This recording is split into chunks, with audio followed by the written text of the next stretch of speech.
really got to try on that left-hand side. What happened?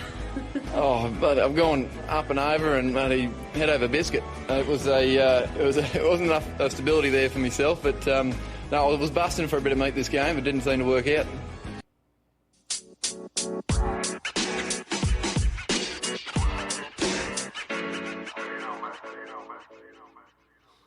Hello, cheers, and welcome to the Scrum of the Earth podcast, the weekly show for news, reviews, great interviews, and so much more, all about the world of rugby. My name is David Lawrence. I'm an American rugby fan who follows the game wherever I can find it all over the globe. If you'd like to get in touch, I'm easy enough to find on all your socials, and you can always just drop an email to thescrumoftheearth@gmail.com. Well, as you have no doubt deduced by now, this is not your usual weekly show, but is in fact yet another bonus episode. This time I'm thrilled to welcome back two lovely returning guests. It's honestly been too long. We've got not that kind of Dr. Harley Worthy. Harley, it's good to see you again, my friend. How is every little thing? Great to be back on the show again, David. Everything's fine. So the little one's slowly growing and becoming a terror around the town. Now she can walk, and in that sort of chaotic, rampaging way that reminds you of a vigorous number 8. Maybe that's her future you just mapped out. So as we were, working out the time for this chat, we did work around the baby's bedtime. Did you successfully point her the way towards dreamland tonight? Yeah, actually, because it's been quite nice. Because this weekend we've sort of had her quite full on, and she's then started this outdoor playgroup thing during the week. So she's been really tired. So she's been going out like a light the last few nights, which is absolute dream. What a dream. So, in fact, you were still an expectant dad when you and I started first talking. Like, how's it been? Can you give us some highlights from dad life so far? I said highlights got to be. I won the Mama Dada race, so she said Dada before Mama. Oh, that wow! Was a good thing. That's huge. We've got this thing that only we do, and my partner's really upset. So basically, when we're on the changing table, I get her to stand up, tap my shoulder, and then she leans in for a hug to hop down. So yeah, sweet love that. Some lowlights, including actually tonight, of the obvious things from the not so cute end of the child, and that getting everywhere. But yeah, it's been as I said, it'll be 18 months on Friday. It seems like you've spent time cleaning up from both ends during the last couple of years. Yeah, it's no different to being in a uni house there. It's just a smaller and slightly cuter thing to deal with. Well, of course, we also have the incredible Huw Griffin. Huw, thank you again for that postcard you sent. I don't know why I'm such a sucker for these little things, but it just really made my day. How is everything, my friend? It's very good. I've got your postcards. If you ever watch pirate videos on YouTube, you'll see them in the background. I've got one of the ones that you sent me here, the Pennsylvania one. And I've got the Everglades one here as well. I like that one. Which is very nice. So I sent you one from Ilfracombe, which is like the Everglades. Thank you for pronouncing that. I would have totally swung and missed on that one. Well, it's much debated because I've had people swear to me that it's Ilfracombe. But Harley lives in Devon, so I believe him. But yeah, no, and I've had the pleasure of meeting Harley's lovely baby daughter, and I tell you what, she takes instructions of when to go to bed from no man. She makes her own decisions. She is, at the tender age of less than 18 months, a formidable lady, and I'm sure she's got a bright future ahead of her that she will. And future control. number 8, apparently. Well, she plays where she wants. Huw, I was sorry to learn that Enda has moved on from the Pirate Rugby podcast. Can you tell the listeners about the show and what your plans are going to be going forward? You got another random Irish guy in there? So Enda, obviously co-founder of the show, I'm hugely grateful to him. The show was his idea, and he's put a lot of effort in the early days into getting it up and running, things that I wouldn't have known how to do. He's felt that he needs to step back. He's not able to be on the show at this time, which is completely fine. And at the moment, it's looking to proceed as a one-man show. So there'll be videos. What a terrible idea. Who would do that? Jesus. Oh, wait, damn it. So honestly, I think this Scrum of the Earth and Pirate Rugby podcast are going to intersect even more than they did previously, which is already quite a lot. But nice. So it will be YouTube videos on Saturday for the time being, and it will be the Friday Breakfast Show. The mini podcasts will be back. They might not be on Friday, but there will be pretty much the same thing. A 15-minute long podcast, so it's a mini podcast, so it won't be too much like yours, hopefully. I love the breakfast show. Basically, any broadcast with the word breakfast in it, I just automatically like it. I remember, like, as a teenager, I was sleeping over at my buddy's house, and for some reason, he was up at like 6:30 in the morning after the sleepover, and I'm like, what are you doing? And he was like, dude, breakfast at Wimbledon. I was like, what? Sure enough, they called the broadcast Breakfast at Wimbledon. They talk about the strawberries and cream and all this stuff. And I was just like, I've loved tennis ever since. It actually made the difference. Well, I don't know. Do you have like Saturday morning kids TV in America? Because oh yes, because Harley, I don't know whether you were a part of the Dick and Dom in the Bungalow generation, but we had that. What were the other ones? There was the ones with Barney and the bear. What was the bear called? Nev. Nev. Yeah, oh, that sounds familiar. I'll be honest, I have forgotten far more television than what and my mind has been rotted by Hey Dougie and Bluey. Although, actually Bluey, as they say, is a parenting show enjoyed by children. There's a generation of kids in the UK whose every Saturday morning was influenced heavily by Fern Cotton for a good 10 years. Do you have Fern Cotton in America? I've never heard that name in my life. Are you saying Vern Cotter? Because I know that. No, very different. Very, very different. He has influenced a lot of Scottish children, to be fair. So it used to be, we have regular channels, but we also have PBS, the Public Broadcasting System, which is usually for, that's where you find Julia Child. It's mostly educational programming, but they're also the only place you could find, growing up, BBC shows. So, like, the only show we were ever allowed to watch at dinner was Monty Python's Flying Circus, which they would carry for some reason. And anyway, it's an interesting thing that there was a great Simpsons episode where Homer becomes addicted to BBC television because he starts watching PBS, where they're always doing pledge drives because it's like a publicly funded thing. And he's watching the TV and they say, okay, we'll be back to Gobsmacked in short order, and we're going to bring you the longest running BBC show in history. We're going to show you all 5 episodes, which always just resonated. So, Harley, I got to tell you, I sent Huw a picture on WhatsApp yesterday. My son has this book.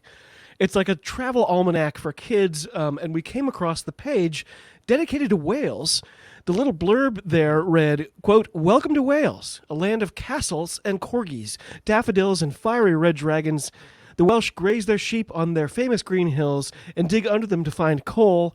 Road signs are all written in both English and Welsh, and one particular train station shows the longest name in the world. The leek is their national emblem, but play too much of the national sport, rugby, and you could end up with cauliflower ears." The best part, though, we were both joking about this. It says, "If you have a fascination with baked beans, this is the country for you." What do you think? Did they nail it? What's the deal with the baked beans thing? I'll be honest, I don't really get that one. That bit. The rest of it's quite. I don't think. This is what I said. I don't think that Wales is particularly more baked beansy than England. No. It's a mystery, right? I was hoping that when he would be like, "Oh, I eat baked beans. I'm eating baked beans right now." Cheese on toast. Boy, Wales is your place. Cheesy beans on toast, though. That was a staple of childhood. Cheesy beans on toast? Did you say? Yeah. So you can have toast, baked beans, and you put cheese on. You melt some cheese on top of it. Grated cheese. Like actual cheese, not the stuff that comes in a can in America. How dare you? We lead the world in canned cheese, I will have you know. I used to work with a Chilean guy when I did my internship, and they don't eat bacon in Chile, I learned. And so we went for a cooked breakfast in the canteen at work, and he was eating bacon like, I could sell this in my country and be rich. Yes. So I worked with someone who was from Russia, and she had never had bacon in her life. This was at a Trader Joe's, a very popular chain here, for sort of quirky food stores. And she was like, "I keep hearing about this bacon." And we were like, "Oh my gosh, Luba, you need to try the bacon." I swear to you, she went over and took a package, brought it in back, opened it, and just ate a piece. Oh God. And she was like, it's not very good. We were like, you're going to die soon. Anyway, I have asked you both here for one obvious reason, to talk about our favorite competition. That is, of course, the National Provincial Championship in New Zealand. Harley, what did you think of the instant classic between Southland and Canterbury on Saturday morning? Oh, absolutely everything I want to hear. Great, and I can't wait to tell you my opinions once you've told me them, because you're how I get all my NBC news. Well, Southland, of course, they call themselves the Stags. Huw, do you want to guess what their mascot is? Well, I was recently at Leicester Tigers, and as they walk onto the pitch, they play a song for Leicester Tigers, and that song is Eye of the Tiger? No, Smoke on the Water, correct. So I'm going to go for, given that, the top 10 in Italy has 9 teams in it, I'm going to think that this is going to be a rugby thing. That's right. Stags, I reckon a bird of some kind. I'm going for a flamingo. It actually is a stag. I asked my son the same question, and he said, a salamander? And I was like, oh, that should have been it. It should have been a salamander. Harley, I'll give you one guess what their mascot's name is. Is it Steve the Stag? You went way too far. It's the Stag. I have 2 things to interject. Firstly, yes. I'm told reliably but unofficially that the reason that the bear, who is Ulster's mascot, is called Sparky is because the bloke who used to wear it was an electrician. I thought you were going to say there were efforts to burn down the Kingspan, or I don't know. I didn't know where you were going with that. And the other one is something that you're the only other person I've seen talk about it. You know the Race the Colonel in Super Rugby? Oh, yes, I do. Is that rigged, or do you think it's like you didn't beat the Colonel, no KFC for you? I think it's rigged, but I also think they favor the people who are like, yeah, I'm really prepared. Like, what is it, $1,000 worth of KFC you get? Yes, or something like that. And do you have to eat it there and then? That is my guess. And the rest, you give out helmets to the people with the KFC buckets, I assume. But they love their KFC. It's pretty great. But by the way, one of the things I love about these provincial, competitions, when I was looking it up, I was looking at the Stag on the screen this weekend, and I was like, well, what's his name? Which is how I found his name is the Stag. But the Stag was not always the mascot for the Southland Stags. In 1997, they shared on Facebook a video of their brand new mascot at the time, Mr. Maroon, who seems to be an anthropomorphic rugby ball of some sort. He had these weird sort of Mickey Mouse hands that turned, and they trotted him out into some malls and like put him in front of some kids who they were hoping would be like, wow. The kids were like, what is that thing? It was the funniest Scarlet's mascot is terrifying. It's less terrifying now, but there was an earlier iteration of the Scarlet's mascot that was absolutely horrific. Really? What is it? It's a dragon, which is, I know what you're thinking. Isn't there a team called the Dragons? Yes. I've mentioned this several times. There's not an animal. We've had this debate, haven't we? Like, our options are foxes or poison dart frogs. Yes, I'm still waiting for the poison dart frogs. My fear is that will become a league team somewhere in Australia. It just seems inevitable. Yeah. They probably got poison dart frogs in Australia. They got poison everything else. Yeah, they must. The whole country's out to get you. Harley, what's Cardiff's mascot? Is it a bear? Yeah, Bruiser the bear. Bruiser, I like it. Yeah, well, and he's the friendliest looking bear you'll ever see. It's great. He's like, the bruises are mine. I don't want to hurt anyone. Leon's thing is a wolf. The wolf, isn't it? It's a wolf. And at halftime, the halftime hooter, it's a wolf howl. Nice. See? It's terrifying. And then I was you got watching the an FBC game a couple of weeks ago, and they started the game with then the sound they made it like to go with the whistle to start. They played the end hooter at the same time, and I was like, ah! Like the players apparently are used to it. It didn't bother them one bit. The Ospreys also have a bird noise. Now, whether it's an actual Osprey noise or just an eagle noise, I don't know. But they play it randomly during the game. Like when the Ospreys are on attack. When the Ospreys are on attack, you just hear it over the tannoy. Are you sure it's not just so empty there that you're hearing an actual bird of prey swooping down the stadium? Yeah, does this happen during injury time when somebody's on the field? Do they start circling? See, this is why rugby is just swimming in money right now, because they're just doing all these things right, Yeah, of course, when the Ospreys move to St. Helens, their new mascot will be a chicken, but it will just be one of the ones that lives in the stand currently. Do they have that? Are there chickens living there? I don't know. I think that's a joke that Harley made on rap a while ago. Oh, nice. I thought we were going with like Greece, where there's massive cat families for generations living inside stadiums.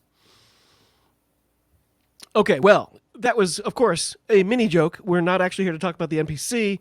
We are here to discuss, unbelievably, just 1 week out from another blockbuster year for the United Rugby Championship. Huw, on a scale of Dan Fish to Gareth Anscombe, how excited are you for the new season? Dan Fish is good, right? Dan Fish is the high end, obviously. Yeah, because Gareth Anscombe didn't actually play that much, whereas Dan Fish played, if anything, too much. So I'm Dan Fish. I got more excited by it because obviously the Rugby Championship is going on at the moment. And that's kind of been distracting everybody. But I've gotten more and more excited, and I made a video about the URC quite recently, and that got me more excited. I've been doing podcasts previewing it and things, and this spoiler for the rest of this chat, I genuinely don't know what's going to happen. So I love it. That's kind of what makes me excited, because it's not so much for the people who are going to be delighted in 6 weeks' time. It's for the people who are absolutely going to lose their heads in 6 weeks' time, because all of their hope and expectation has been dashed, and I'm looking forward to that. Well, I posited last week, like 2 years ago, we were like, there's no way Munster's going to win, and then they won. And last year we were like, there's no way Glasgow's going to win, then they won. Is that the beauty of the URC, that we're always wrong by at least a year? Yes, I think so. I think definitely the variety, not only in the team, but also the nationality and the playing style that wins it, and you can talk about the pros and cons of a playoff series that's got 8 teams in it. Sometimes mean that the best team doesn't necessarily win the league. I wouldn't be against maybe a trophy being handed out to the person who finishes top and then going into the playoff series. Interesting. But at the same time as well, I've got a theory, because everyone spoke about this with the English Premiership last season of, it's great, anyone can beat anyone. But I think that the URC kind of needs main characters now. I think we need a top 4, whether that's going to be Munster, Leinster, Bulls, Glasgow, for a few years, just so that everyone can have it set in their head of these are the good teams, and then you can develop narrative arcs and things around that.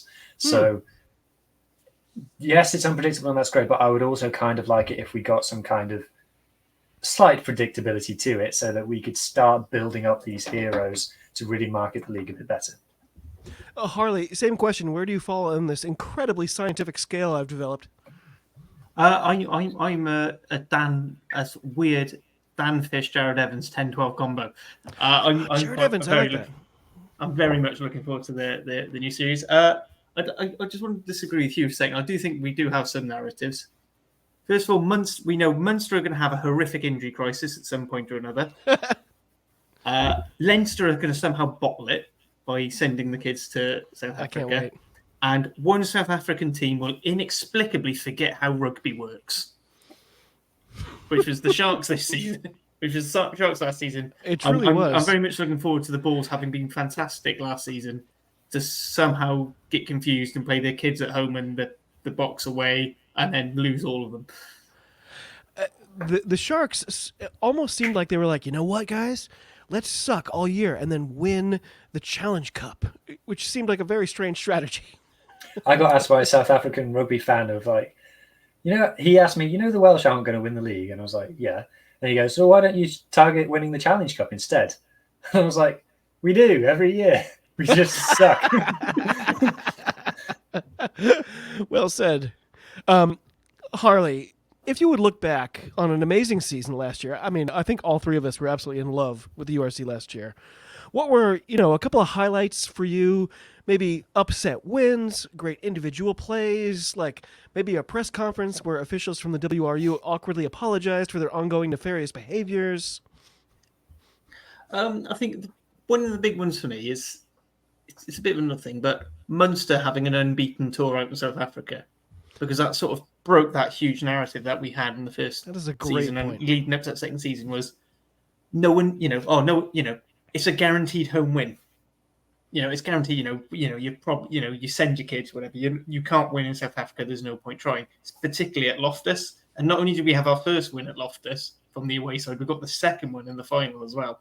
And I thought that was just very good for the league, because it just says, actually, it's not as foregone conclusion as people think. I mean, it is if it's a Welsh side, we will lose. That's fine. Do you think that will Apart have an from weirdly effect Cardiff and on? Sharks. Do you think that's going to have an effect on other teams? Who like did they break that hoodoo? Or are other teams like, hey guys, it's actually realistic that we can go down there and do something? I mean, Will there be what they call a knock-on effect, which always cracks me up in rugby? Yeah. I mean, I think you're still going to have sides who probably could get away with it. Like I reckon Benetton could do it. You know, they were very close in their times there. You know, Glasgow obviously can do it. Leinster, if they put their first team down, I think they could take on the Bulls. You know, it's going to depend. I think it's still going to be a struggle for Zebra and the Welsh sides. But, you know, I think that gap's going to get closer. The biggest problem that you see with those sort of teams is the smaller squads. They can't really afford the rotation to keep up 2 games, particularly if you're stuck and you have to play the Lions and the Bulls in the same 2-week block, because that's 2 games at altitude, and that's really hard on you. It's interesting, Huw. So last year, I was of the opinion, I'm sure I talked about it here, like Leinster sending the kids and being like, yeah, we can throw away those games because we're on top anyway, and then Glasgow sending the full noise and getting spanked. I thought that was exactly the opposite of what they should have done. It looked like a terrible decision for both teams, or for Glasgow, I should say. And of course, we know what happened. Leinster ended up crapping out, and Glasgow won the whole thing. Where did you stand on that end-of-year decision kind of thing? I think Glasgow did the right thing because they needed to finish top, because the finishing top was very, very close between those 4 teams. And I believed that if the Bulls managed to secure a home semi-final and final, they would win the whole thing. Now, that turned out to be half right. I thought Leinster having to go away to the Bulls was massive, and it proved to be so. Leinster absolutely made incredibly the wrong decision sending the kids to those teams. And it wasn't just the teams that they put out, it was the game plans. Like, they clearly had done no prep or game plan specific. Like Munster, when they played the Lions are super dangerous, and they came up with a specific game plan for playing against the Lions, played differently to how they played all year. Leinster, we'll just do what we normally do against the Lions, and the Lions absolutely shredded them. So, but at the same time, Leinster getting to the final of the Champions Cup kind of forced their hand on that. And so, you know, if they'd have won the Champions Cup, they'd have been sat there going, who cares? But because they didn't, it's a whole different spin on it. At the time, it felt weird because it did feel like they said, screw it, we don't care. If you were selected for that squad, you'd think, coach thinks we're going to lose. Yes. Although, you know, Leinster have a recent history of putting out their 3rd team and still winning. But one of my current rugby theories is that if Kieran Frawley's drop goal attempt in the Champions Cup final goes over and Leinster win the Champions Cup, pretty much every conversation that we're having currently about rugby is different. Who the best player in the world is, who the best team in the world is, etc., etc. Everything would have changed if that had gone over. Well, I apologize. All that stuff was a little off script. Huw, same question as for Harley. What are your highlights when you look back at the season that was last year? And do you have any, fun stats to include for us? Yeah, fun stats. All stats are fun, David. That's obviously 62% of people know that. Come on. Yeah, exactly. My highlight, I genuinely believe that Bulls hosting Leinster in the semi-final is the highest quality club rugby game certainly last season. Great call. If not several seasons ago, easily test match level. Real highlight that I look back on. Harley's comment about Munster going down there and having an unbeaten tour is also huge as well. Other highlights, they're the ones that jump out to me massively. I think Glasgow winning the whole thing it was a highlight as well. Just to kind of everyone just kind of had to shut up and go. I was predicting they were going to lose 3 weeks in a row, and there they were hoisting that trophy. Yeah, exactly. Other than that, what other highlights? Watching the Lions play in the run-in was a non-stop highlight reel. Ironically, when they played Glasgow, some of the tries they scored in that game absolutely sensational. From a Welsh point of view, not really many highlights to speak of, I'm afraid. But sadly, no. we kind of mentioned this ahead of time. I don't know if either of you could stomach the epic 2-hour URC preview pod from the Scottish point of view last weekend, but I pulled a surprise quiz on them, and I figured, you know what? I'd do the same for you guys. So if you could minimize or close any URC-related browsers you have open, I would appreciate it. These are all sort of looking back at the season that was. Huw, I'm going to start with you. Which team scored more tries last season, Connacht or Edinburgh? That's a great question. Connacht. Edinburgh relied on Ben Healy an unbelievably massive amount. I think he contributed something like 35% of all their points, which almost none of those were tries. It was ridiculous how vital Ben Healy was to Edinburgh. And so I'm going Edinburgh didn't score very many tries. Connacht, despite absolutely doing my head in every week, actually did manage to score a few tries. That's right. Connacht scored 51. Edinburgh scored 47. Ben Healy was well rested from not playing for Scotland. Harley, which of those two teams scored more points, however, Edinburgh or Connacht? I believe that was Edinburgh, because the thing with Edinburgh is they were winning games. They just didn't score the tries, so they weren't getting the try bonus points. That's right. It was the Ben Healy boot. Edinburgh 416, Connacht 404. Harley, sticking with you, which team scored more tries, Scarlets or Zebre? Oof, that could be quite close, because Zebre had a very good start of the season where they're holding very close, and Scarlets had a lot of trouble at the start of the season and then sort of pulled back.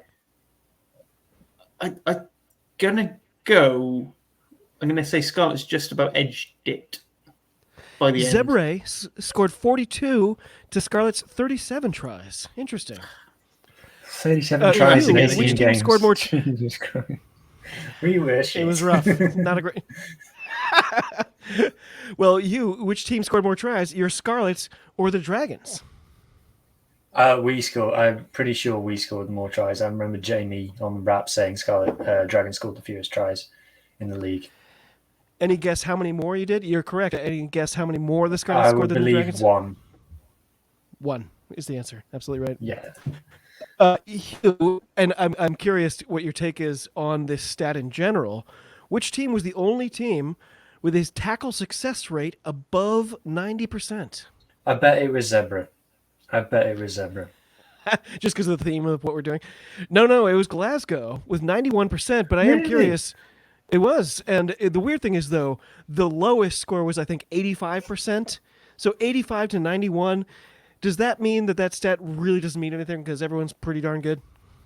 Yeah, basically. I think according to the URC website, which has a lot of great stats, but a couple of, I don't know how much. That is what I was relying on for this. It comes to some funny conclusions every now and again. And at one point in the season, it said that Leinster had the worst defence in the league statistically, and they do not. So take of that what you will, but the tackle percentage isn't the worst one. The worst one for me is ruck success, because everybody is between 93 and 95%. Absolutely. And as we talked about, the line-out success rate is perhaps the most misleading stat of all, because you can completely botch it but end up with the ball anyway, and that's a success. Absolutely. If you overthrow a line-out but someone manages to scramble it back, but then you get turned over at the next ruck, technically that line-out was a success, although 100% of people who watched it would say that line-out went wrong. So the other Harley, thing with tackle success is a game plan thing. So there's a game plan thing. So obviously, if you look at Springboks, particularly the way they deploy their wingers, and actually a lot of other South African teams in England have adopted it, wingers tend to have incredibly low tackle success because they're not actually. But if they make a tackle, great. But the whole point isn't to make a tackle. It's almost Gareth Davis is using it's similar to slow things somebody for Scots and Wales. It's to get in the eye line. It's to stop that pass. So your flankers and your big guys are able to flatten and get the ball back. So actually, you're sacrificing that. Whereas I think with the way Glasgow were, they were quite a bend not break system. So they would absorb the pressure, and then because they knew a mistake would come. I think it was fewest number of line breaks led to a try, Glasgow. They always got it back. Yeah. I love this. This is great. Really great points. Completely switching gears, though, Harley. Which team, according to the URC website, which may or not be true, which team attempted the most drop goals last season? That's a great question. That's a great question, and it's usually the Ospreys for attempts, but usually they nail a few as well. But I'm guessing it's not to be really the fair, obvious answer. the category they list says made. It says drop goals attempted / success, and then there's a single number after it without. Yeah, it's one of those. It's which one of is those totally not mystifying. great ones. Yeah. Yeah. So, are you going with the Ospreys there? Yeah, I'll stick with the Ospreys. That is right. According to their website, the Ospreys attempted 2. I have no idea what happened with either of those kids. I'd have gone Edinburgh, but exactly what you just said, like Ospreys with 2, like drop goals hardly ever happen these days. They don't. It looked like England was trying to bring them back, but it didn't translate to the URC. You know, World Rugby have posted the full 80 minutes of England versus Argentina from the group stage of the World Cup. I vividly remember everyone saying at the time, Jesus Christ, that's one of the worst games of rugby I've ever watched in my life. Huh. And World Rugby have gone, let's put that on YouTube for everybody to watch. Yeah. Well, was that the masterclass in kicking, though? Was that... that was the George Ford drop goal game. Right. Okay, last two. Harley, which team gave away more penalties last year, Leinster or Zebre? Given the way the league goes, I'm going to go with Zebre, but I know Leinster quite often would end up on the wrong side of the penalty count and still win. That's kind of what I was wondering. So Leinster gave away 172 penalties, Zebre only 157. I mean, it's not a colossal difference, but it did make me wonder, does that indicate to us that Leinster are playing on the edge, taking more chances, and that's part of their winning culture? I think that's quite a Jacques Minaber thing. I think that's sometimes it's better to give away a penalty than give away a try. Right. I think Leinster have always been like that. But the problem is their defence is so good they can give away penalties, and they know at some point it's going to switch around the other way. Yeah, I did a thread. I mean, it's something they've been for quite a while. I know, particularly against Welsh sides, they usually end up on the wrong side of the penalty count, but always end up winning because they can score those 2 or 3 tries that basically kill the game off before anything happened. Yeah, I did a thread about a year ago, and because there was this thing that was always said by pundits of if you get into double figures for penalties given away, you don't normally win. And it's complete bollocks. It's not true. Oh. Yeah, I heard 10 was the poison pill number for that. No, France once beat Italy. They gave away 20 penalties. Italy gave away 5, and France won. Wow. Interesting. Huw, final question. Did either of these two teams, Leinster or Zebre, concede a red card? That's a good question. I know that the Zebra's discipline was very, very good. I can't remember Leinster giving away a red card.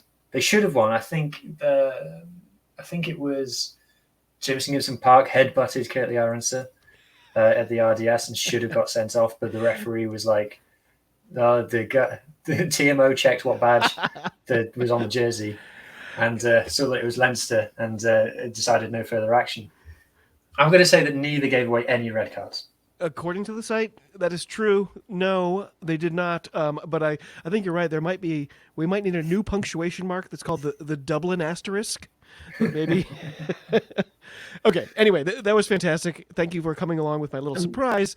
I always love it when pods do mini quizzes. Like I'm sitting there pausing it in the car. Like, wait. Oh, I got to think about this. I love this stuff. So thank you for being game for that. It was great.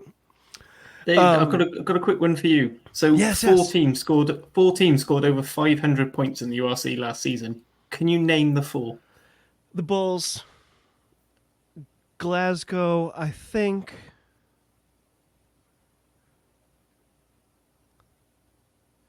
Lions, Leinster.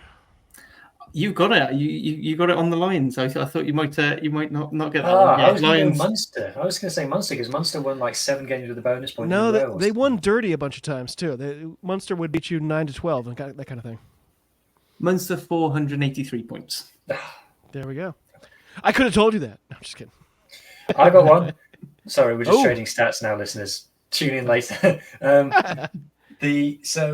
The only 2 players kicked more than 600 meters in a single game last season. In a single game, okay.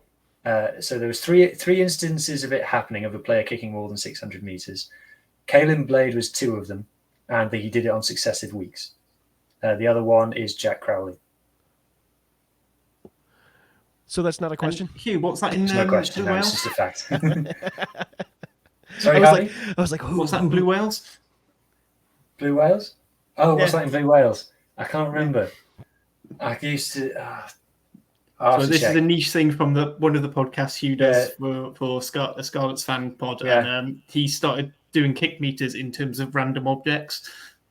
And one of them was Blue Wales. I don't know whether it's a thing that you have in America again, but in Britain we find out everything's size in relation to double-decker buses. Oh, I like that. In fact, you guys will appreciate this. I think it was like a BBC show where they said Wales only gets mentioned on broadcasts when it's a size relation. Like they'll say, there's an asteroid heading towards Earth, and it's 1.5 to the size of Wales. It's like the only time they ever get mentioned is like in a size to a disaster or anyway. That's just a thing with Wales being left out. The European Union a few years ago released an atlas of, basically a book about all the member states, and on the front was a cover with a picture of Europe. They missed out Wales completely. It just wasn't on the map. So you had Ireland, Scotland, and England. Well, maybe it was everyone was stuck in traffic. Well, I mean, yeah, especially if you're going around Newport, but that's a grumble for the locals. Yeah.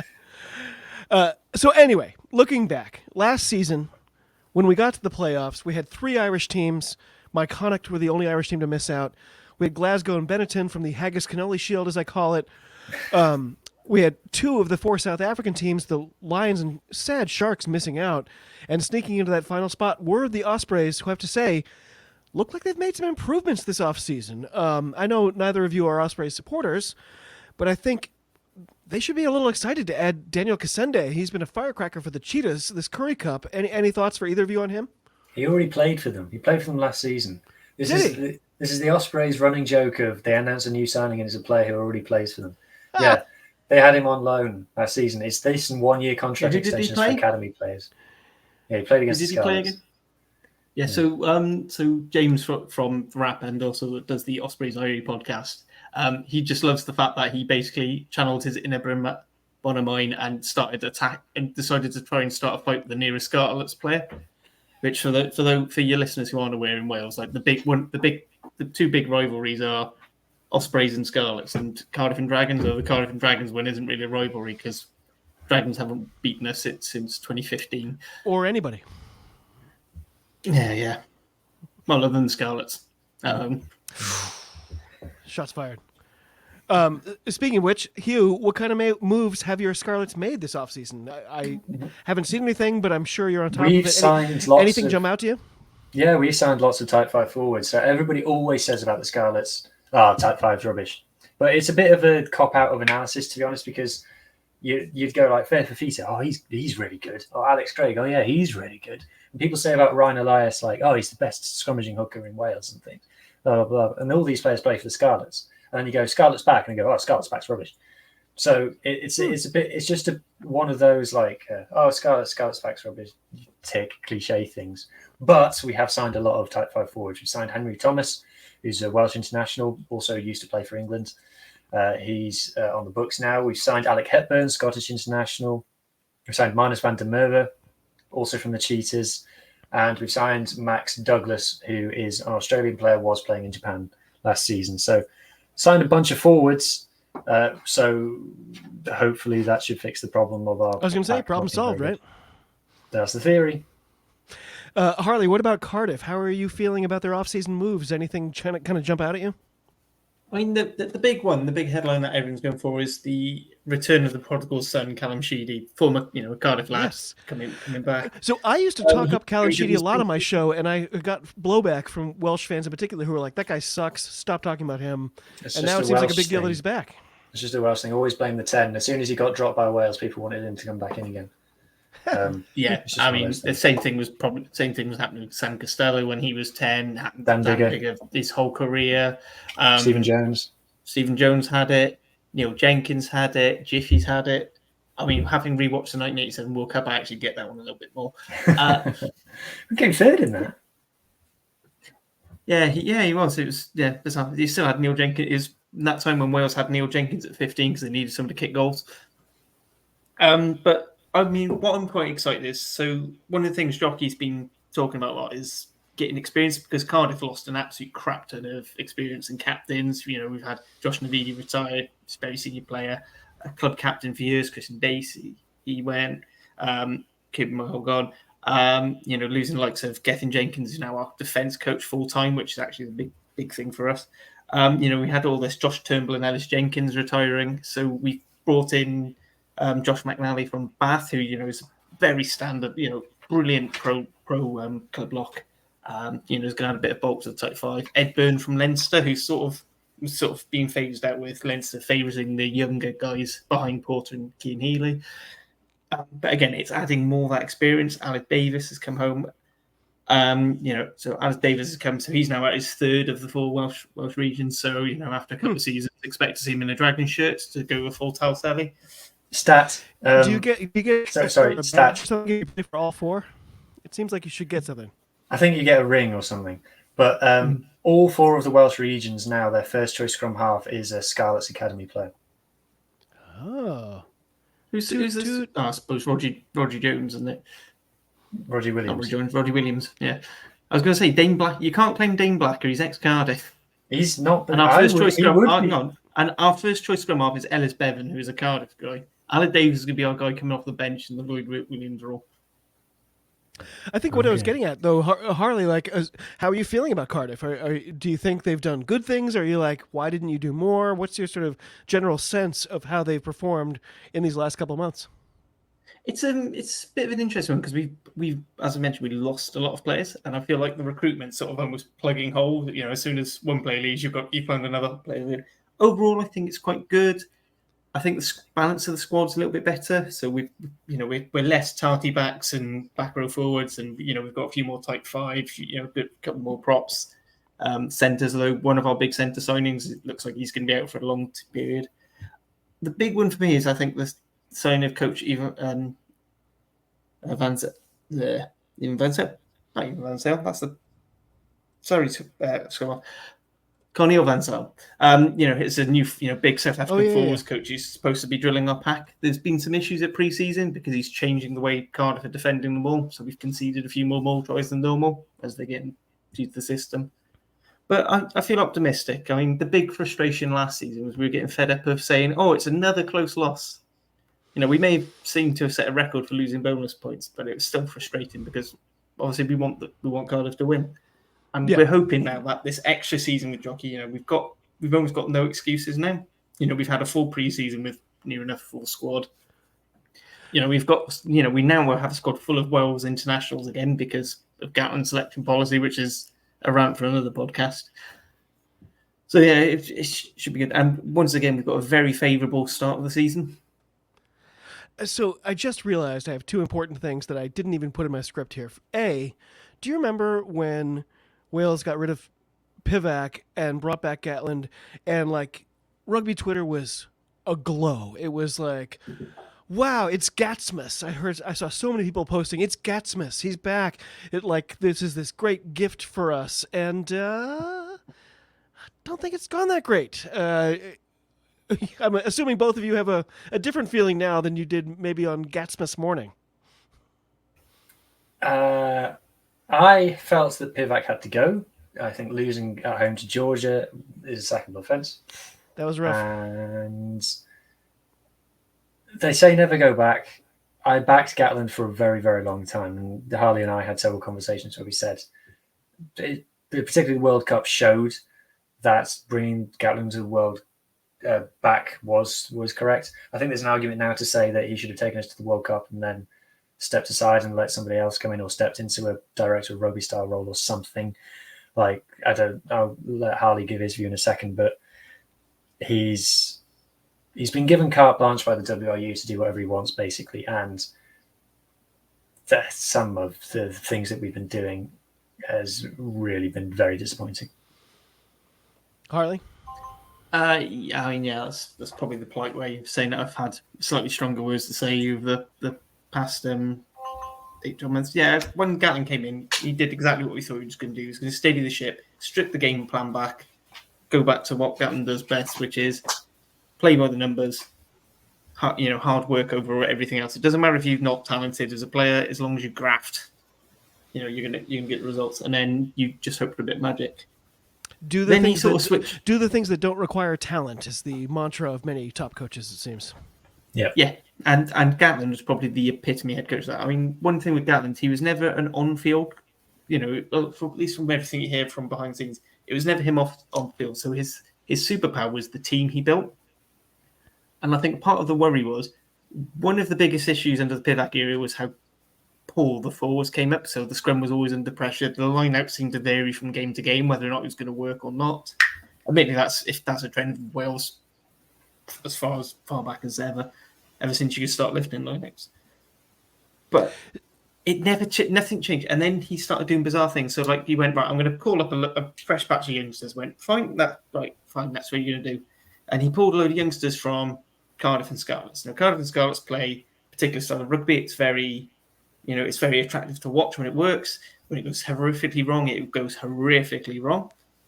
But then he just tried to get them to play the Ospreys game plan and not picked any Ospreys players. Because Toby Booth is effectively playing what Warren Ball was. It's it's percentage-based, and he's slowly building an attack on it.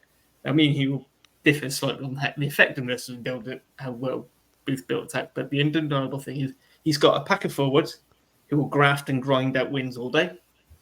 All right, not all day, but they get you to that point where you can win, and then there is some ability in the backs. Now, if you combine those two with, say, the backs from the Scarlets and Cardiff, you've got some very exciting players like Cam Winnett, Sam Costello.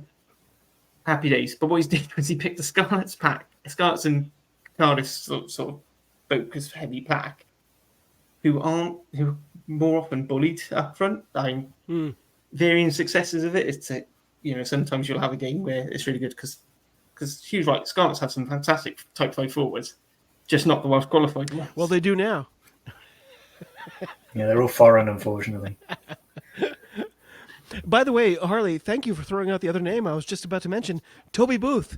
You were on the Rap podcast just this week, and you were very circumspect, and nobody wanted to wildly speculate about the machinations that might be happening behind the scenes. But this is your perfect opportunity because nobody listens to this show. It's fine. Nobody will hear it. What are your wild speculations about what actually has led to Toby Booth sort of all of a sudden going from, oh yeah, we're in the advanced contract negotiations to he's gone?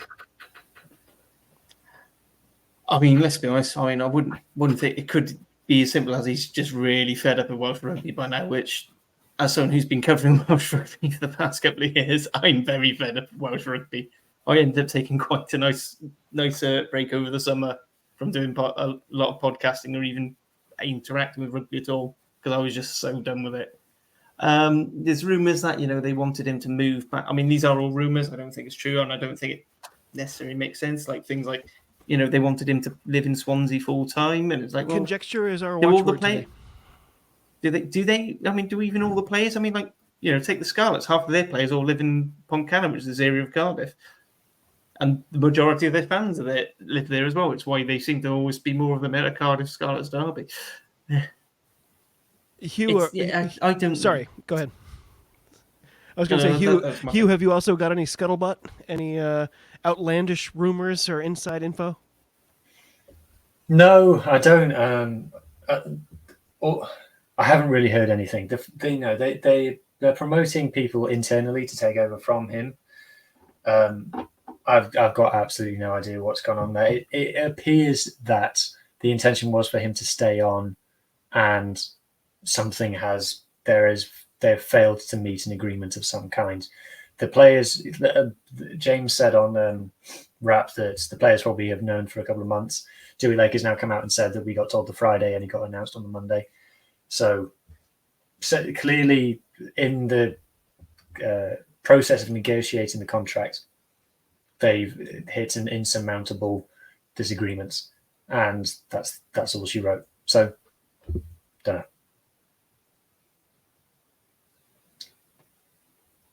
Sorry about that. Huw, which region for you has done the most good for itself in the last couple of months? I already mentioned the Ospreys, but it's weird. I kind of feel like I only ever hear about the Ospreys here. Maybe it's an American thing. And of course, the sum total of that was like Sunday. That's the only thing. Are you on top of any other teams' moves? Like, which region has done the most to better themselves in the last couple of months? That's a good question. I think the region that's changed the most is the Dragons, bringing in Philo Tier, who is supposed to be an assistant coach, but he's moving quite a lot like a head coach at the moment. Like he's doing the interviews and things and talking about the culture, and he was talking about the kicking game. Is his title defensive coach? Yeah, his title's defense coach, but he did an interview talking about having to work on the kicking game, and I was like, I don't think that's your remit, mate. But maybe it is. So probably the Dragons, and they brought in some players, and they've moved on some players that weren't contributing, shall we say, weren't the right fit anymore. The Dragons have had a lot of off pitch changes. The Scarlets have kind of moved the deck chairs around and are like, hey, this is new. It's not really that new. Cardiff have not changed that much beyond the signings, and Ospreys have effectively not changed at all. So probably the Dragons. Harley, which region do you think will be most improved based on their movement in the last couple of months?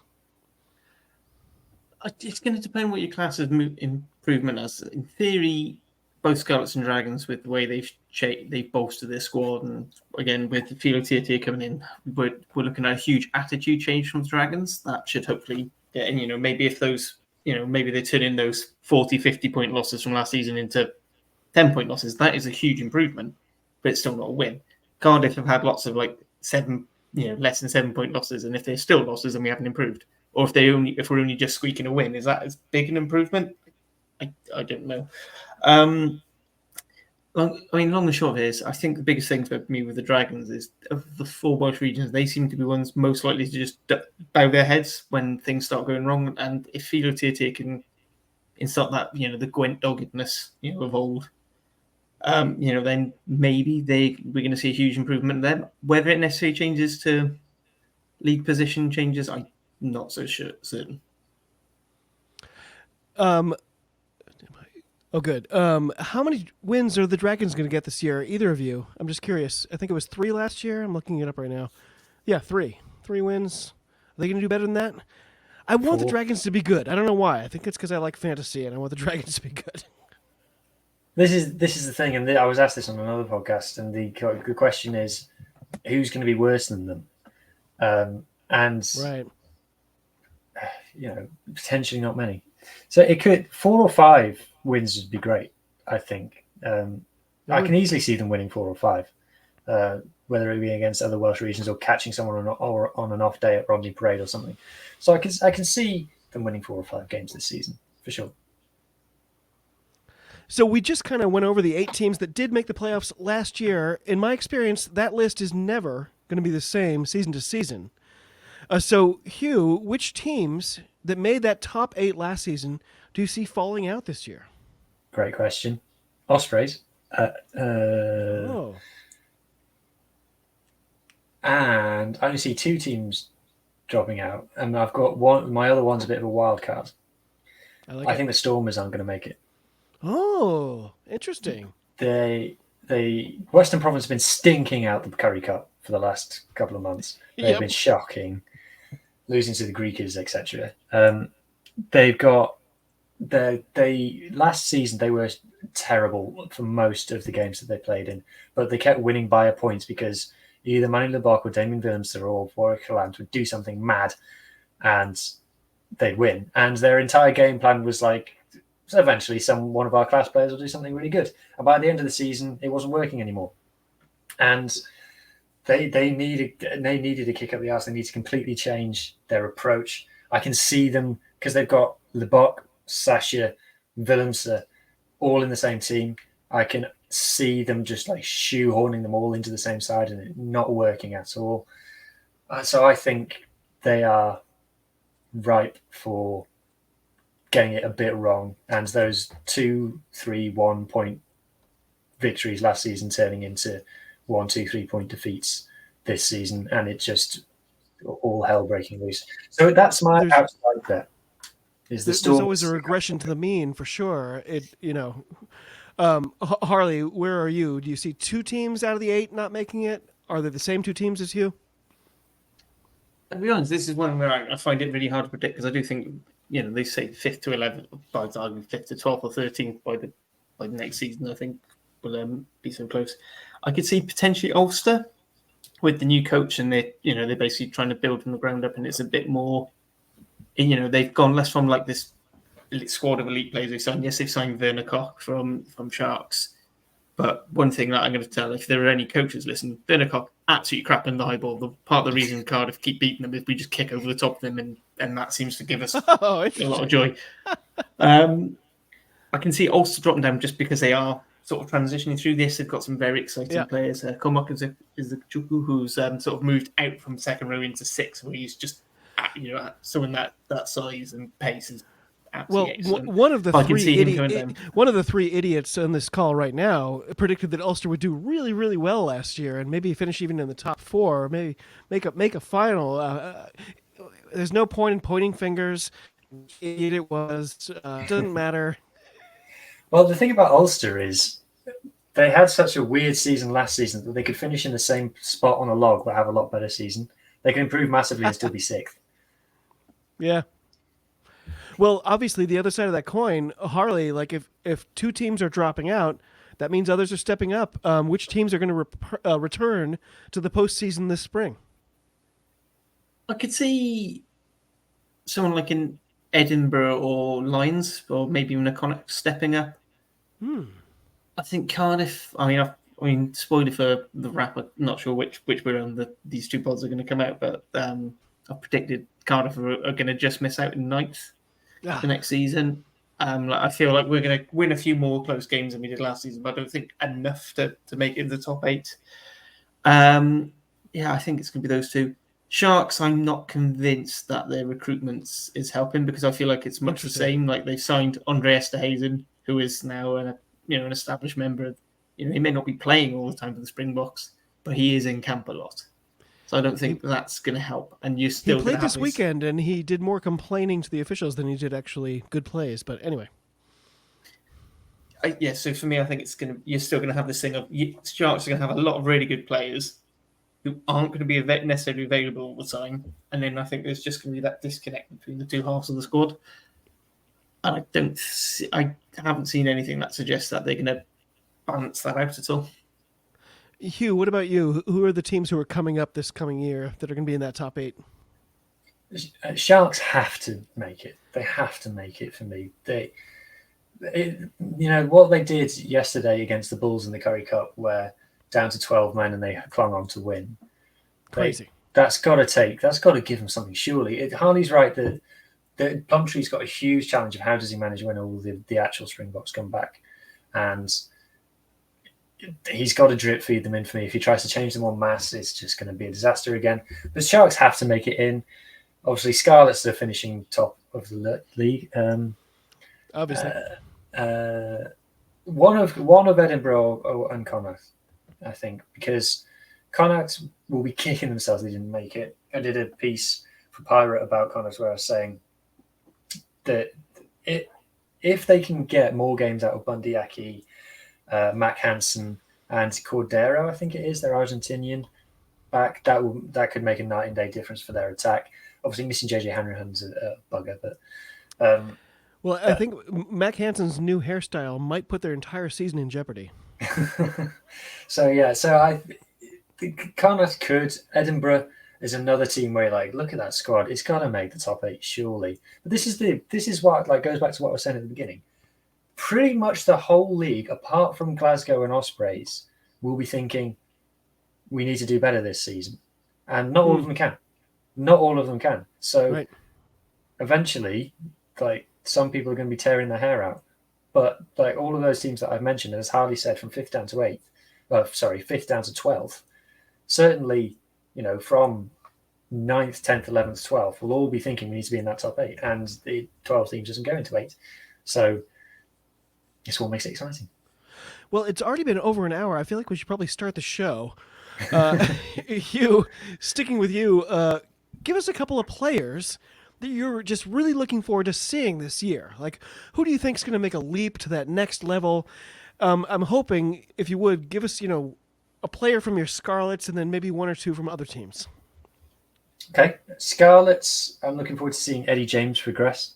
I think he's a top class player. He's got it all. He's got the full bag of tricks. Playing in the centres.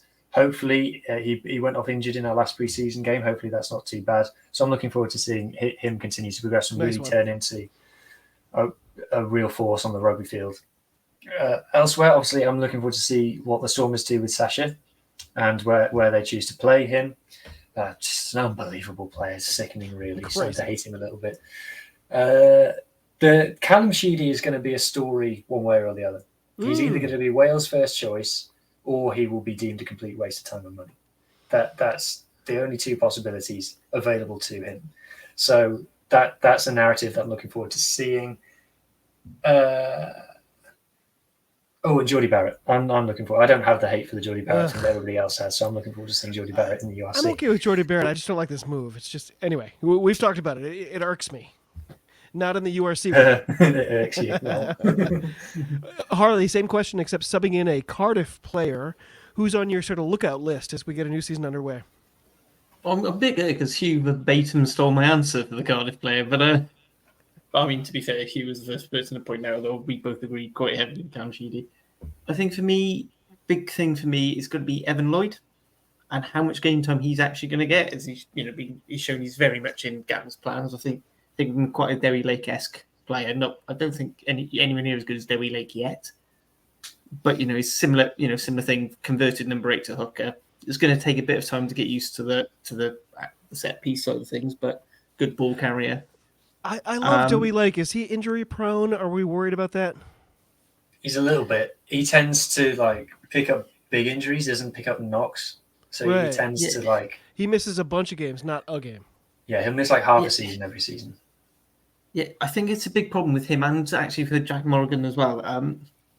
If you look at the team, them playing for Ospreys and Wales, they're the guy, and that's the guy who's going to be carrying and doing a lot of the hard work. And exactly. That leads you to, you always get that when you have that one player who, they give the ball to Shane thing, but when you're giving the ball to these players and their job is to crash it up, they're going to get injured. So, it's almost like it's dangerous. I mean, the bruises I come in with, and I play an incredibly crap level of rugby. Yeah, it just reminds me as well of last season. Ospreys played Dragons, and Justin Tipuric left the field with a dislocated thumb, and then he left the stadium on crutches. So something has gone badly wrong in the physio room there. We know that the sports science in Welsh rugby isn't amazing, but by God, hang on. Well, if we're going to talk about bad physio, bad issues with conditioning in Wales. Scarlet, how many subs did Scarlets have in the first 10 minutes of their game? Yeah, in the last pre-season game, the Scarlets lost both tight heads in the first 5 minutes.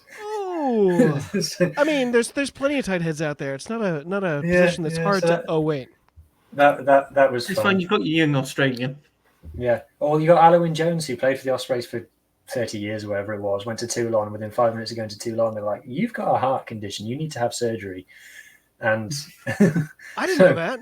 Yeah. Oh my God. I think as well. I mean, was the issue too much heart? Was that the problem? Apparently his heart sounded like a horse with 6 legs. Oh Jesus! That's just pure pride. That. Well, I mean, it is well known though in France that the medical conditioning to be able to play is so much more rigorous, which it kind of has to be seen. So you start next season. They're starting the 26th season yesterday. Exactly. Yeah, I'm pretty sure they play 192 games a year. So. Harley, by the way, sticking with you, are the Ospreys kind of clear favorites to win the Welsh Hubcap again this year? As much as I hate to say it, I think so, because I do think the one weakness of the other three Welsh teams is if you've got a really big gnarly pack, it kind of stifles a lot of what we're going to do, and I don't see that changing unless you can somehow injure Gareth Thomas, and then you might have a chance. Not I'm condoning purposely injuring players. Not at all. But yeah, I mean, it could be interesting now with the changes to the Scarlets pack with a few props you can actually scrummage and a tight 5 that isn't made of paper. Huw, what about So, you? yeah, I'd like to see He kind of hinted at the Scarlets there. Could you guys overtake the Ospreys to get that parking lot given hubcap? Look, regardless of the results on the rugby pitch, the Scarlets will always be superior to the Ospreys. Oh, that's fair. I see no one on the show who can disagree with that right now. By the way, all your rap teammates are like, ah! Throwing their podcasts out. I'm a Scarlets fan, and I talk about the Scarlets the least out of all the people on rap. So that's fair. I mean, to be fair, if you listen to Ospreys Irie, it's about 90% Cardiff chat. So what about the other shields in the URC? Huw, who's winning the Irish Shield this season? Is that just a dumb question? R.G. Snyman, Jordy Barrett will both now be Leinster players. Like, is this a foregone conclusion? Well, the thing with the Irish Shield is, everyone jokes about the Shields in the URC, like, oh, nobody cares. I can tell you this. If Leinster don't win the Irish Shield, there are going to be some crisis meetings in Dublin. Like, it's unacceptable for them to not win anything this season. So, probably Leinster, because as Harley said, Munster will have a woe couple of months where they lose to Connacht or something. And it will all go peak tong for 5 minutes, and then they'll be fine again come the end of the season. Leinster.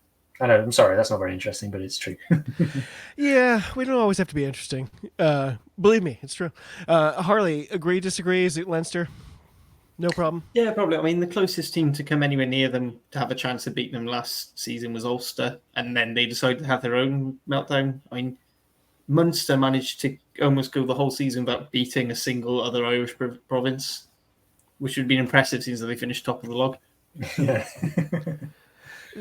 Harley, do you feel like you have a handle on what we can expect? We kind of already hinted at it, but the South African teams this season, you guys maybe have already covered this. Like, are the Sharks about to bounce back? It seems to me inevitable. They can't be as bad as they were last year, right?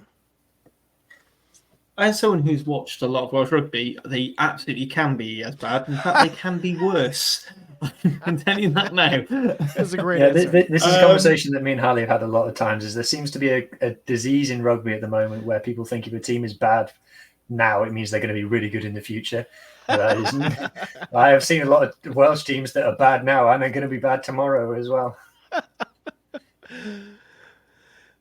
Well, Harley, what about you? I'm sorry, Huw, what about you? What are your thoughts about the Rainbow Nations URC participants? I'm sorry, I don't think I let Harley actually give his winner for the Shield. Oh, you're right. I didn't. Him rudely. I think it's going to be balls, but I've got a weird feeling that just because of some weird magic, I've just got a funny feeling Lions will come second. Lions look really good right now, but we're watching the Curry Cup, and it's very hard to correlate how these competitions, influence each other or indicate each other. This is based on their thing, because I think a lot of the South African derbies are going to be played during Six Nations block, and there's a lot of Springboks and rest as well, which is when interesting. Lions don't tend to have as many players resting. So that's my sort of logic for that one. Well, Huw, I think you had a guest on the Pirate Pod about who was a South African sort of expert who was talking about the problems with the crowds in Joburg. It seems like that is, rectified itself a little bit. It seems like the crowds are a little better.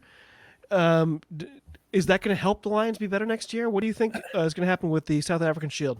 I think if the Lions are more successful, then they will draw bigger crowds. And I think the style of rugby that they're playing is helping as well. Nahamba is rumoured to be a target for the Stormers.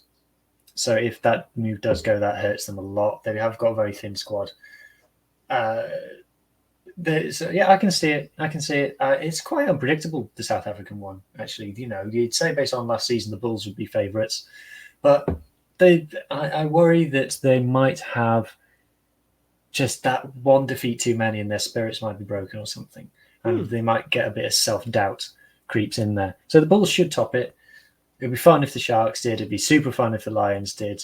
And I'll be happy to be wrong if the Stormers do. Because despite me thinking they're going to not be good, I actually really, really like the Stormers. So I do too. That's not a very good answer, is it?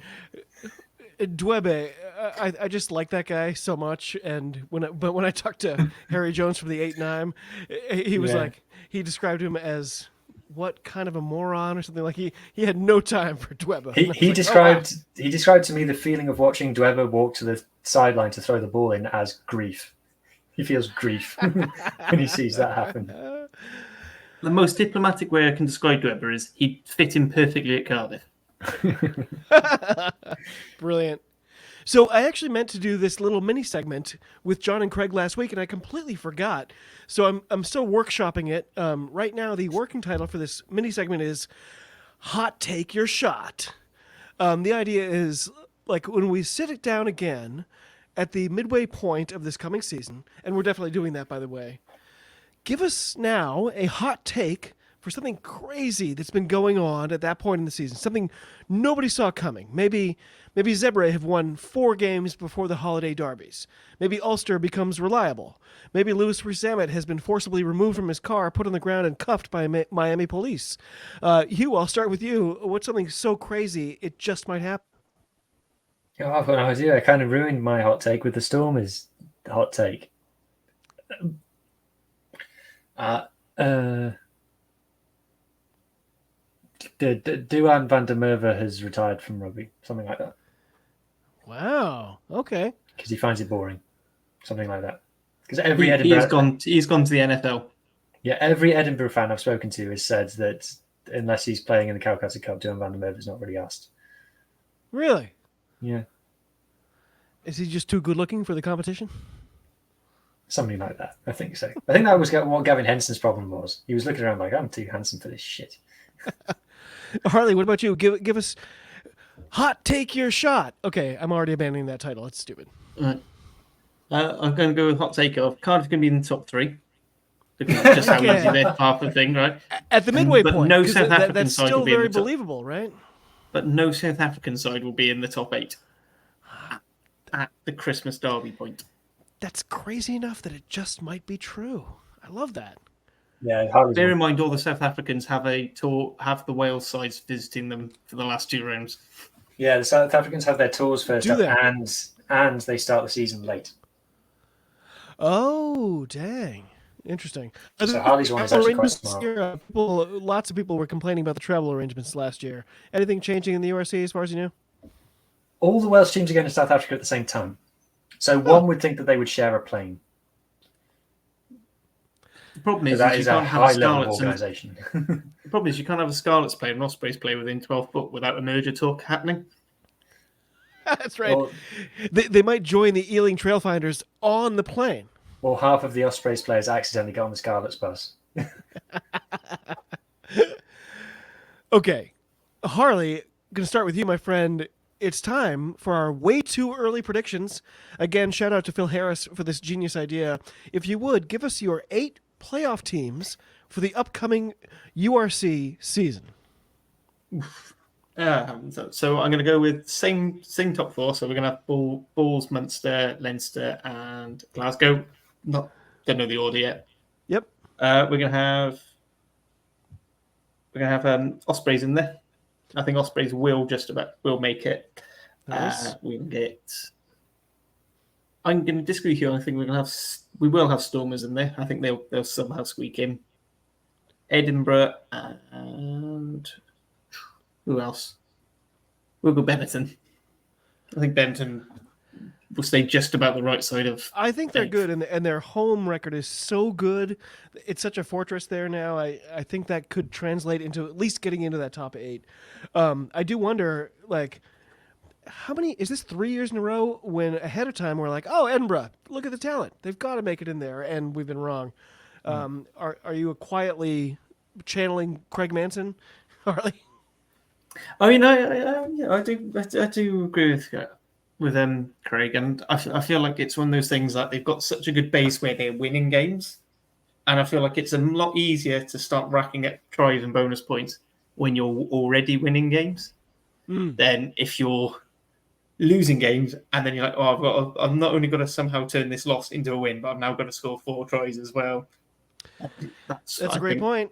I think that's a slightly better leap than maybe say like a Connacht, who are pretty much conceding as much as they score. Sorry, you're right. Huw, Harley gave us Bulls, Munster, Leinster, Glasgow. Ospreys, I think you disagree with that. Stormers, that you might disagree too. Edinburgh and Benetton. What's your top 8? Can we just pencil in immediately that top 4? Bulls, Munster, Leinster, Glasgow. I think so. I think so. I did manage to do a pod with Craig, and he predicted you guys are going to have a difficult second album, but I think they'll still make the top 4. I think Ulster will be in there. I think Bannister will be in there. Let's go Sharks and let's go Scarlets. Sharks and Scarlets. I love it. This is, by the way, Craig and John had almost the exact same list. It was a little on the boring side. By the way, so who's advancing? Is it just the top 4 that we kind of already mentioned? Any surprises in that initial playoff round? Any upsets for the underdogs?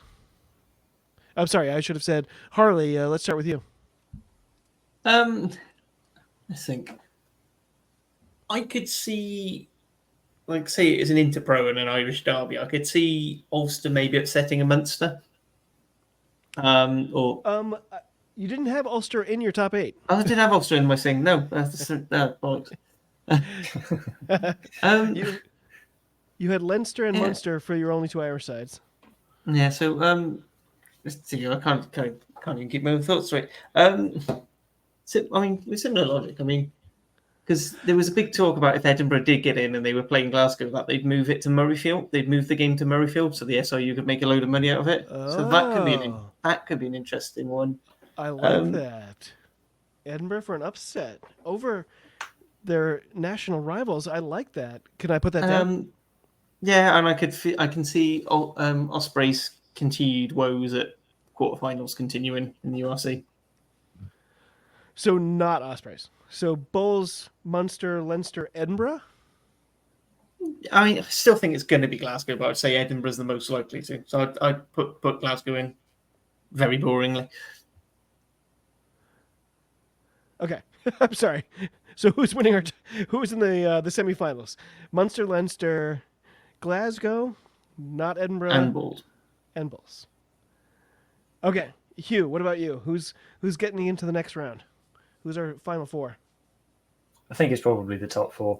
I think the secret to upsets in the quarterfinals is it needs to be a same nation game. So it would need I can see the Sharks beating the Bulls at Loftus, for example. Well, that's why I was salivating at this Edinburgh go to Glasgow, but it's not really an away game and they win. I was hoping we would have stuck with that. Anyway, go ahead. So I think just the top 4. I'm sorry to be boring. Bulls, Munster, Leinster, Glasgow? Yeah. Which, I don't think is a bad thing necessarily for the league.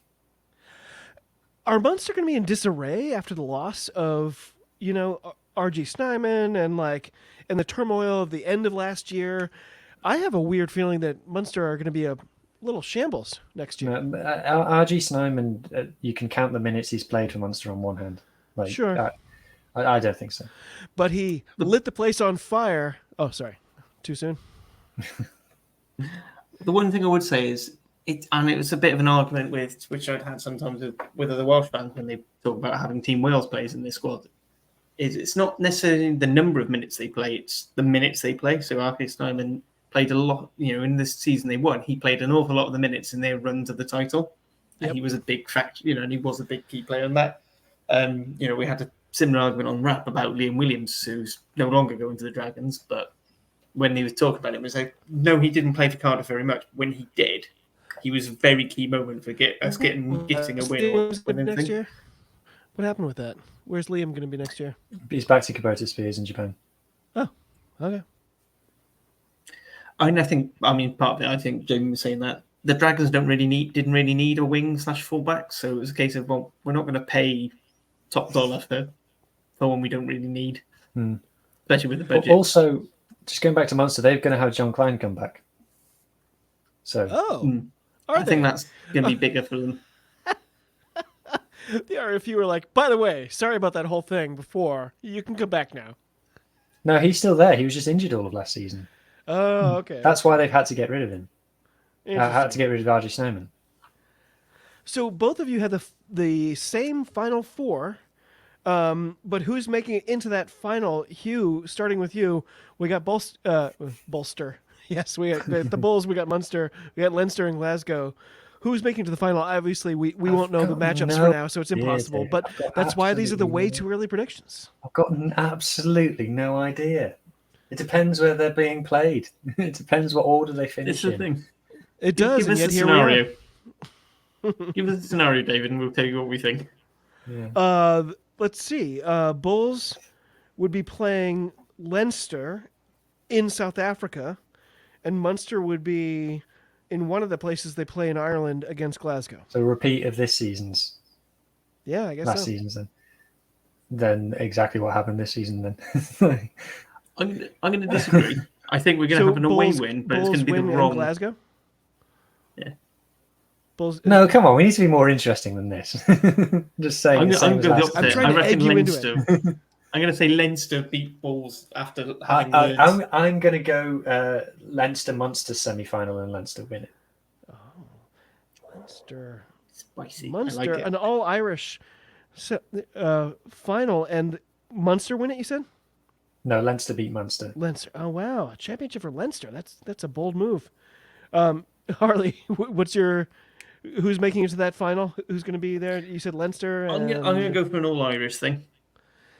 So I think it's going to be the other way around. I think Leinster, I can see them actually taking their South Africa store seriously. I think it's quite early on in this season as well, so they can afford to play some of the bigger names. And I think they'll have learned, because I think the big issue in the last semi-finals, those players had no idea how to play at Loftus because none of them had been to Loftus. Exactly. That was such a great point. So I think they might have learned now. And then I think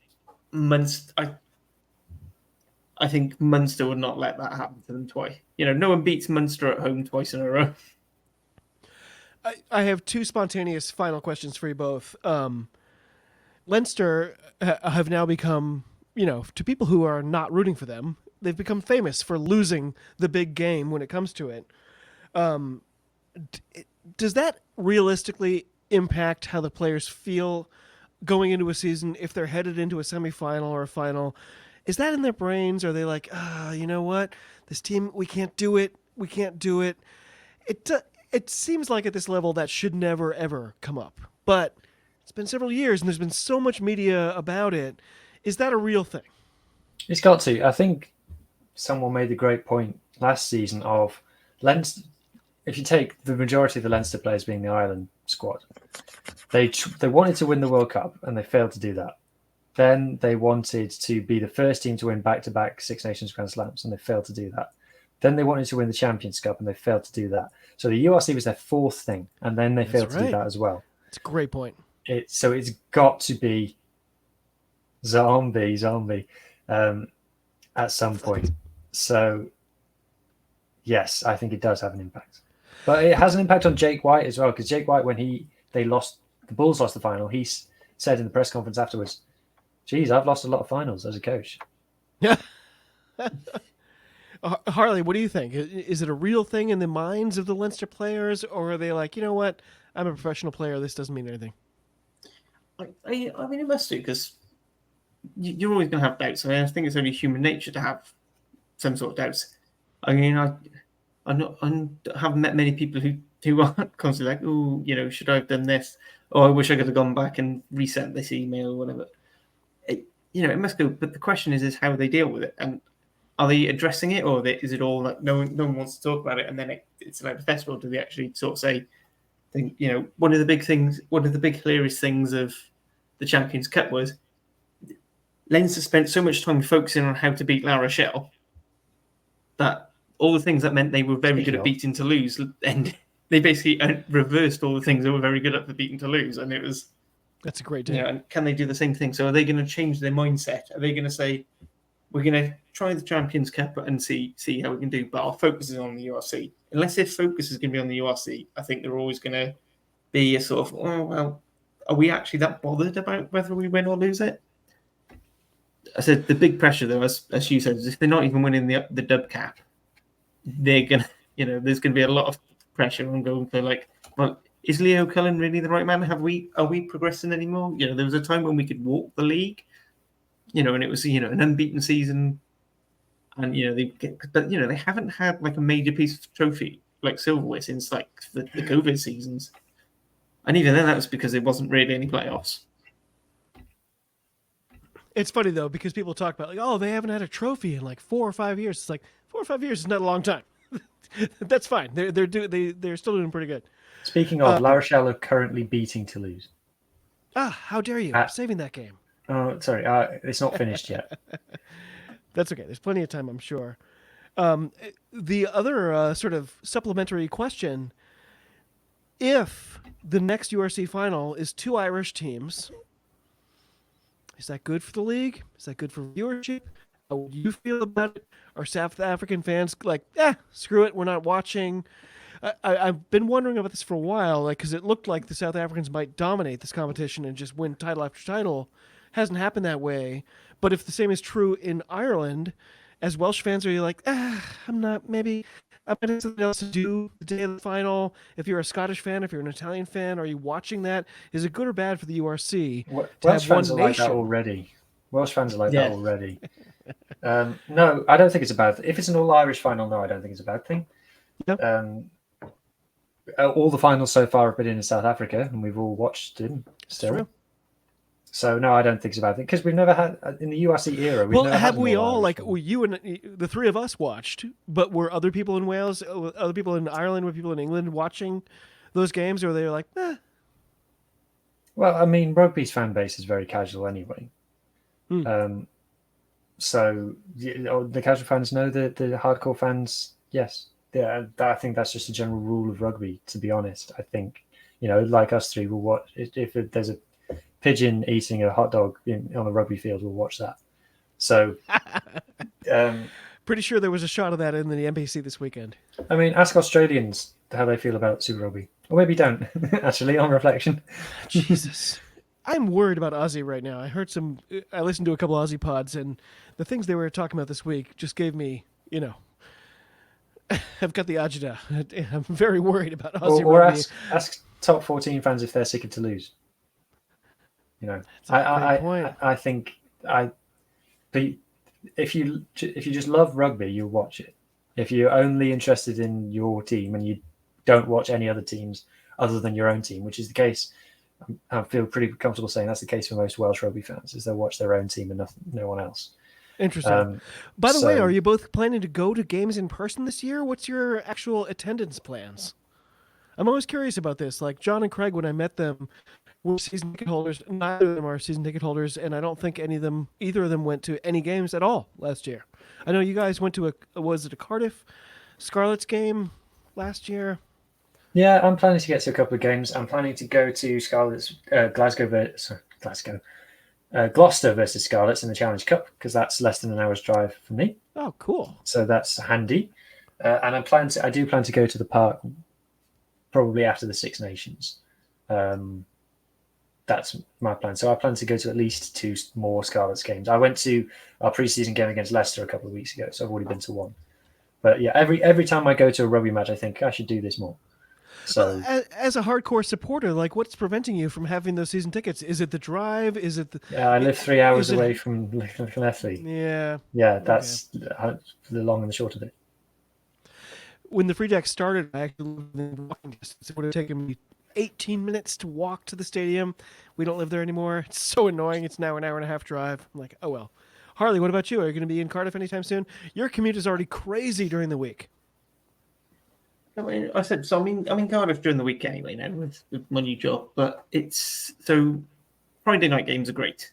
So now we've got 4 Friday night home games. So weirdly, 3 of them are happening like the first 6 weeks of the league, which is a bit annoying. I mean, a big problem with the way the league structured anyway. Cardiff seem to have a disproportionate number of home games. I worked out we have 8 home games in the first 10 rounds. Yeah. Oh, that is not balanced. That is very difficult. That puts a ton of pressure on the second half of the season. I would argue that's not fair. Yeah, this is why my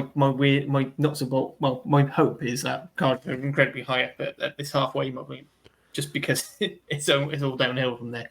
But yeah, so I'm hoping to go to a few. I went to the preseason against Bath. I'm hoping, fingers crossed. I've got to get permission because obviously, but now I work away. My one time to see my child is during the weekend. So like Saturday games are out. Like I can't, like Saturday Sunday games, no chance. So yeah, it's usually on a case by case. So I'm hoping to go for the opener against Zebra. Probably have to miss the Glasgow game, which is gutting because a Friday night game against Glasgow is always a great atmosphere. Down at kind of Arms Park, and I've told it the reverse fixture is always good as well for those who make the journey. So I'm curious. So I mean, I'm just looking it up now because that seems really unfair. There's how many, is it 16 rounds in the URC? 16, I think, before the... 18. 18. So if Cardiff is, 6-3 through the first half of the season, and then it just drops off, what's that going to do to the team morale? Are you going to be like, oh my God, like, if you're losing momentum the entire the second half of the season, how do you rebound from that? I genuinely don't know, because if you have a look at some of the teams that have sort of seemed to have come out from nowhere and had a good run, so your Munsters, for example, Scarlets, actually, they seem to rally quite up in the second half of the season as well, because I think they do have some slightly nicer fixtures in the second half, particularly last season, because they basically started off, I can't remember, I think it was like an Irish problem at the start, and then they have this... We had Stormers, Bulls, Leinster all in the first 5 games. Stormers, and Bulls went they all away. Away as well? All away, yeah. Damn. Yeah, so like that's, and then you get through, Munster had a similar thing in the first season.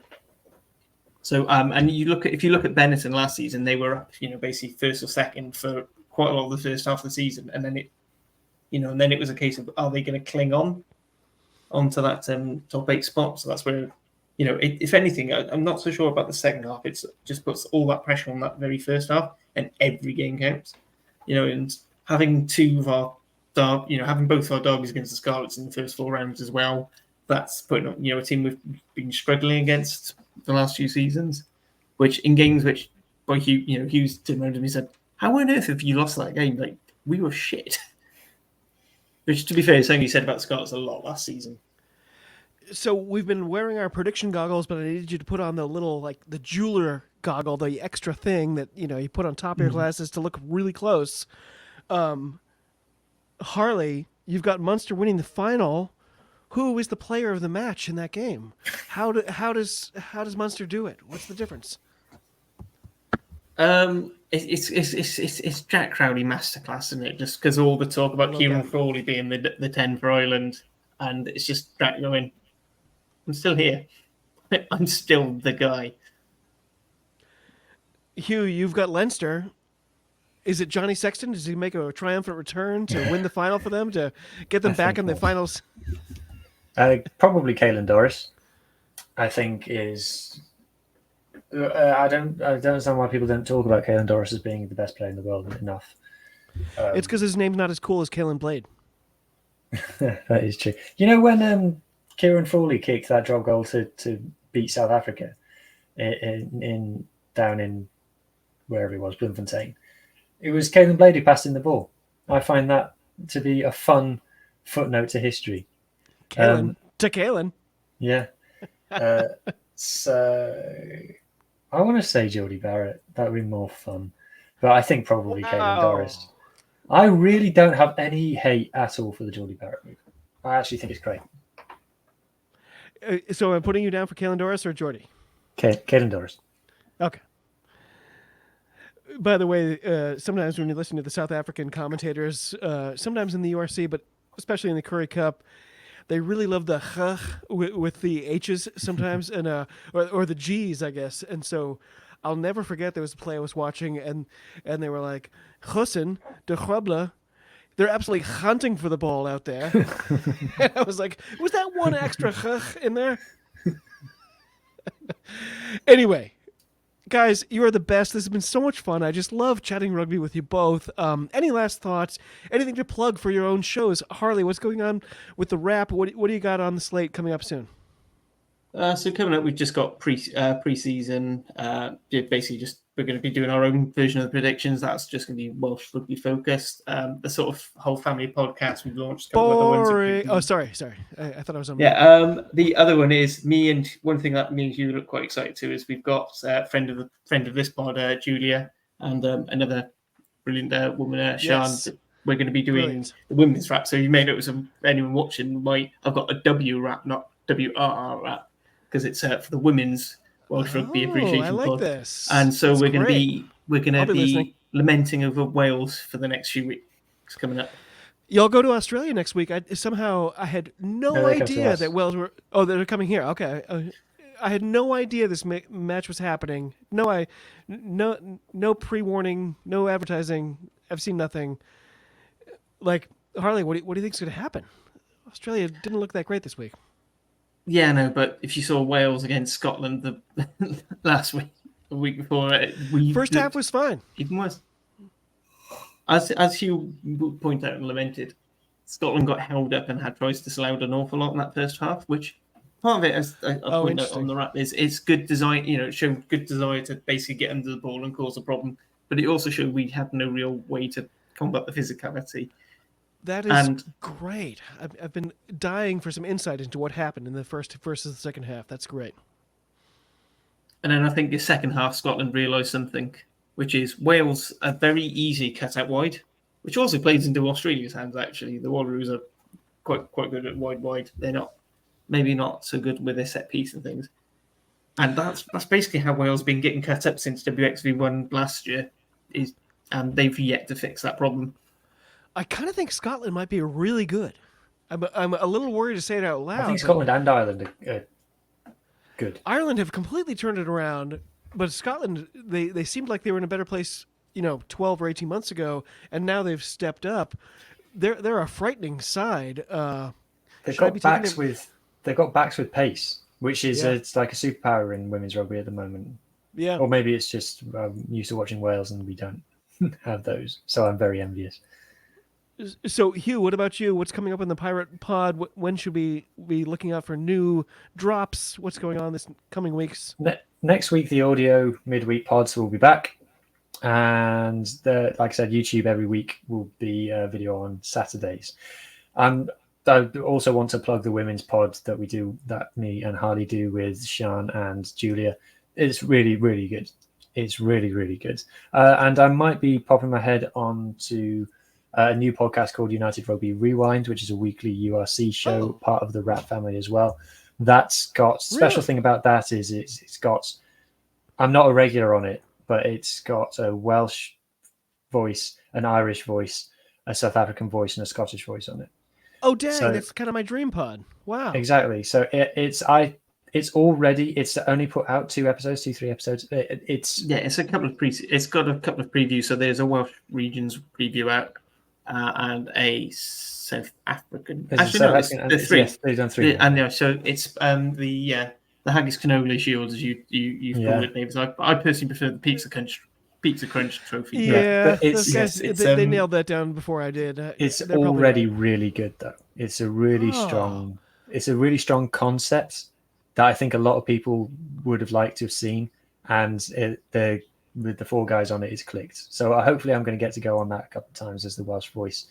I say hopefully as the Welsh voice. I'd much rather go on it as the South African voice. But unfortunately, I'll be going on it as the Welsh voice. So unfortunately, I don't think you know as much about South African rugby as their South African voice, who is... Do you know what it is? I back myself these days because I talk about South African rugby so much. My Twitter account is basically a South African account these days. So I can back myself. Any final thoughts before I let you go? By the way, I am incredibly excited. I can't believe it's going to start. Is it Friday night or is it Saturday? I think Friday. Friday night. I think it's because, Friday, right? I said that's part of the reason why Wales women are playing at Rodney Parade is because they can't have their usual venue of Cardiff Arms Park because Cardiff are kicking off the URC against Zebra Friday night. Wow, that's a winnable game. I mean, we drew last year and arguably should have lost, but yes, it is a winnable game. I don't know why I found that so funny. Something about saying that's a winnable game to a Welsh rugby fan is like the highest insult that you can give. I was hoping you wouldn't notice that. Now, one thing I do think, because obviously you've suffered a sporting loss this towards the end of the season with Scott Matthew heading over to Edinburgh, and I want to ask one question. How well do you think he's going to go for that?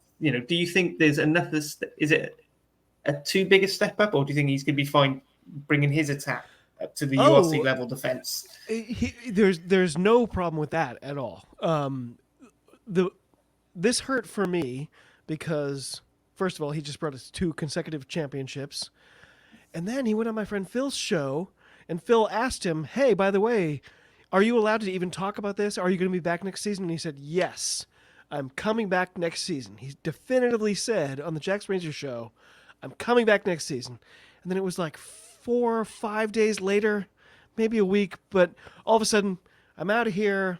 I'm going to Edinburgh. And the real reason it hurts is, like, we want to take our league seriously, right? The MLR is a thing, and we just won 2 championships, and suddenly this move feels like, well, head coach for this MLR team is equivalent to like a second-tier assistant coach for Edinburgh, who didn't make the playoffs last year. And I'm like, wow, you want to...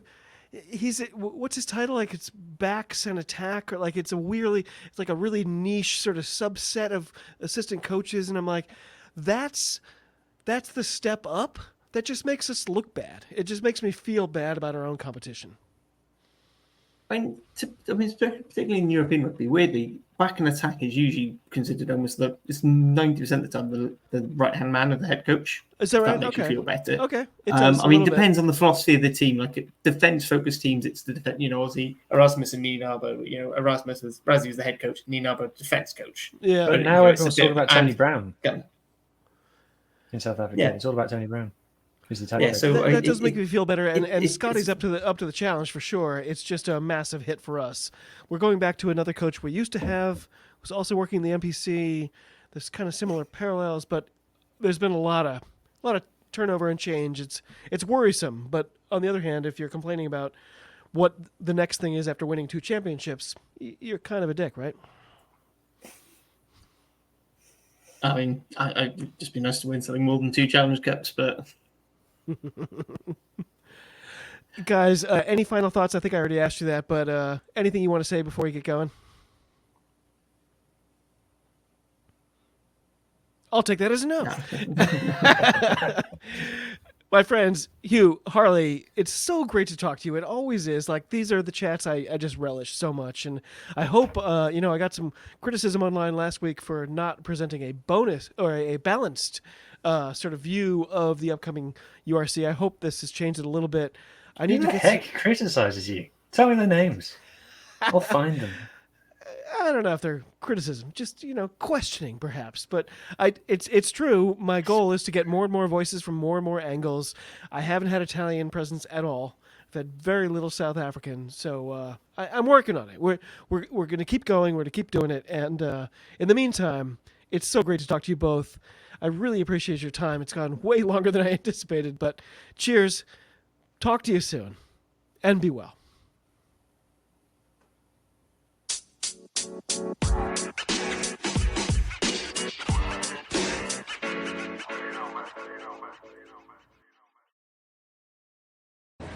It gives me great pleasure to be here today. Oh, it does, Nate.